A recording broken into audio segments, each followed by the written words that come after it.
Hello everyone, Allison here from The Well Cultivated Life, and today I'm going to share another awesome herbal lifestyle tip to help you keep yourself healthier during the winter. Right now it's January and we just had a big snowstorm. It's pretty cold outside. The birds are so happy there's a bird feeder out on the deck. And that means it's really important for us to have a daily habit of using herbs, using foods to boost our immune system and keep ourselves healthy. Because we all know in the wintertime, a lot more crud is around. There's a lot more germs that we can be exposed to. So whatever we can do to keep ourselves healthier is fantastic. So today I'm going to share a way that you can use food and herbs to make a vitamin C powder so that you do not have to go to the store and buy vitamin C. A lot of vitamin C is made from corn, and it's not the cleanest stuff. Most corn is genetically modified. Therefore, if we can find other sources to get our vitamin C, we're much better off. Now, this vitamin C powder recipe comes from this incredibly awesome magazine that I just recently discovered called Botanical Anthology, and they are published by the Plant Wonder Collective, plantwondercollective.com.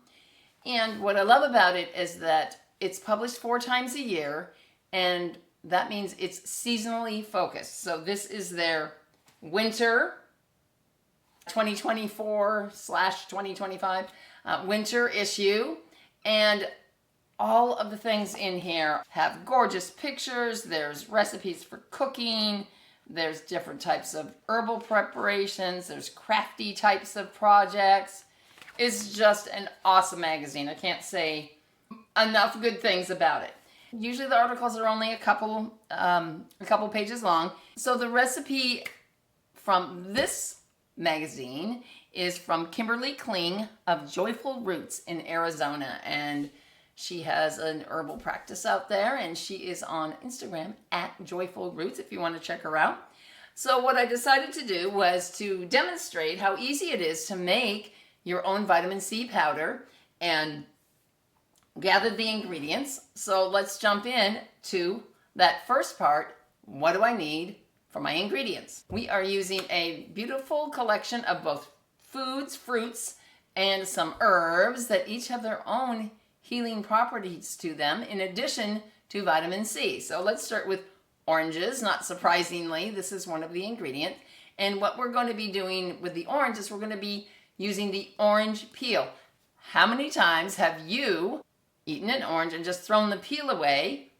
Don't do that. Save it and dry it. So here is some orange peel that I dried, and it's kind of big pieces, but I know I'm going to be grinding this up to make the powder. So I didn't need to really chop it up super fine. If I was going to dry this to save for making a tea out of, I would have cut these up into pieces probably more like this size here, like a little 1/4-inch square. But in this case, I'm just going to leave them big enough so it's less work, right? The second ingredient is apples. Now, I happen to have a variety of apples around. My son likes the green kind. I like the red kind. And so I made a mixture of those. And I am fortunate that years ago I discovered the most incredible tool, the apple peeler core slicer. I absolutely love this machine.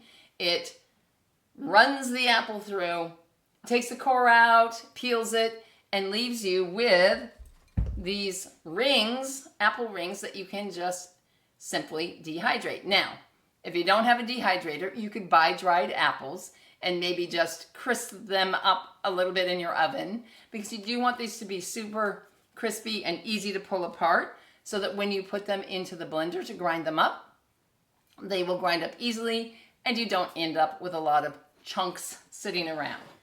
So those are our main fruits. And we also have several different herbs that we're adding to this blend as well. The first one, not surprisingly, is Rosehips. Now, Rosehips are the fruit of the rose. They call them hips because of the type of fruit that it is. And you can buy them in commerce pretty easily at your local herb store or your health food store. But one thing you want to look for is you want to get the de-seeded rose hips. So here I have some whole hips, and they're a pretty good size, whereas these are the de-seeded hips, and you can see how they've been cracked open and the seeds are taken out of them. And that's very important for this particular recipe because the seeds have little hairs on them, and some people can be very irritated by the seeds. If I'm just making a tea, well then I don't have to worry about using the whole hips or getting some seeds in there because I'm not going to actually be eating the rose hip, I'm just extracting it. Whereas with this, we're blending it all up, so you want to make sure that you're getting the de-seeded ones. The next ingredient, the next herb we're putting in is hibiscus. These are, well, they call them the flowers, but they're actually the calyx of the flowers for all you botanists out there that want to know exactly what it is.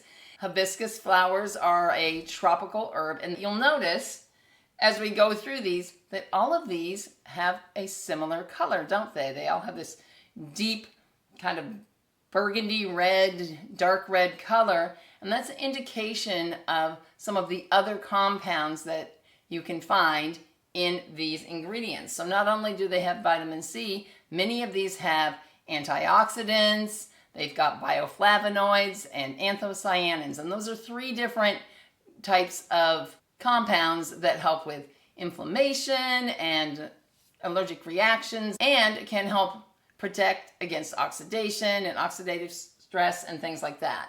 So not only are we getting the vitamin C, we're also getting some of these other powerful compounds that can help our body overall and help our circulation. Now, those are the main 4 ingredients that are in the original recipe. But I'm the type of person that can never just follow a recipe. So of course I decided to try some other ingredients and add those in as well.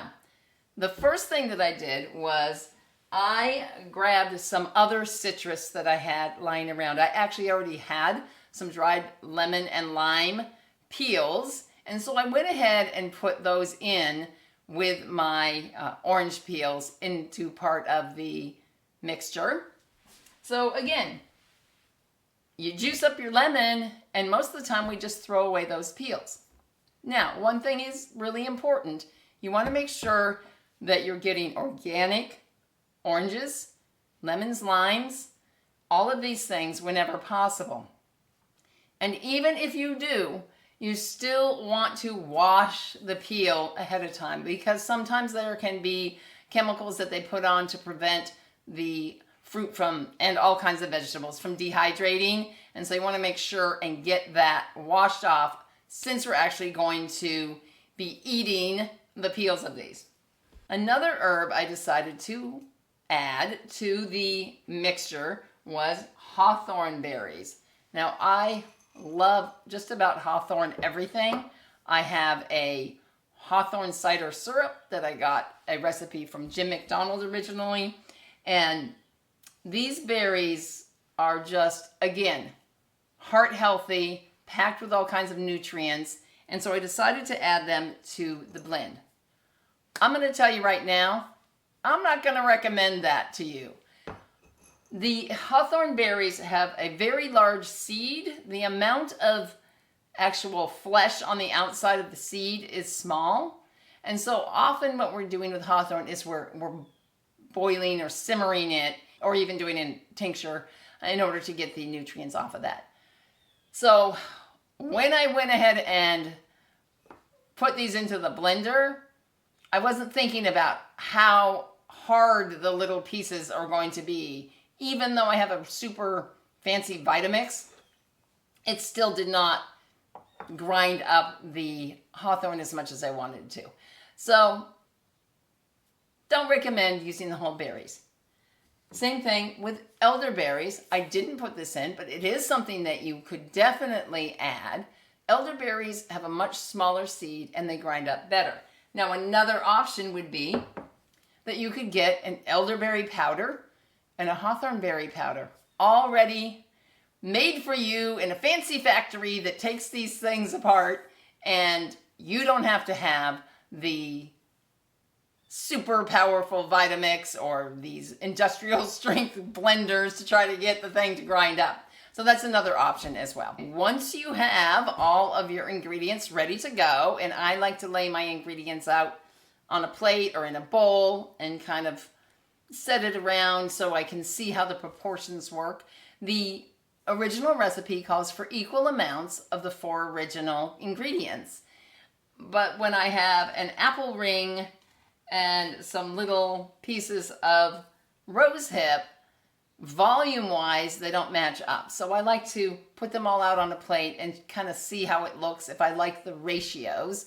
And this is just more of using what's called the parts method that a lot of herbalists use. Then when I have them all ready to go, and I'm happy with my ratios, I just put it in a blender and pulverize it as much as I possibly can. And the end result is this beautiful mixture of incredibly nourishing and vitamin C rich foods that you can use to boost your health during the winter time or all year round, as a matter of fact. So how can I use this powder? One of the best ways is just to simply sprinkle it on whatever food you're eating. You could put it on a hot cereal if you like to have oatmeal or something like that for breakfast. You could use it in a smoothie. This is one of the things I like to do. I like to make my herbal preparations part of just what I'm eating. Another way that you could use it is by taking a couple of teaspoons and adding that to maybe a pint jar and adding warm water, not super boiling water, and make just a water-based extract. Now you've got this great vitamin C and nutrient-rich beverage that you can add a little pinch of Celtic sea salt, a little dab of honey, and you've got an instant, basically like an instant sports drink that is for rehydration and has all these other nutrients in it as well. So there you go, the vitamin C powder, GMO-free, easy to make at home from scraps of food that you're most likely going to be throwing out anyway. Not only does it have lots of vitamin C, it's delicious, it's packed with these bioflavonoids and anthocyanins and even quercetin, other types of anti-inflammatory compounds, just to help your overall health and keep you ready in case some illness comes along. So give this recipe a try and let me know in the comments. Did you try it and do you like it? And thanks again to Botanical Anthology and Kimberly Kling for submitting her recipe so that we could all give it a try. So thanks so much. If you liked this video, please hit the subscribe and like button so you don't miss out on any other herbal lifestyle tips for your health and for your home. Take care, everyone. Bye-bye.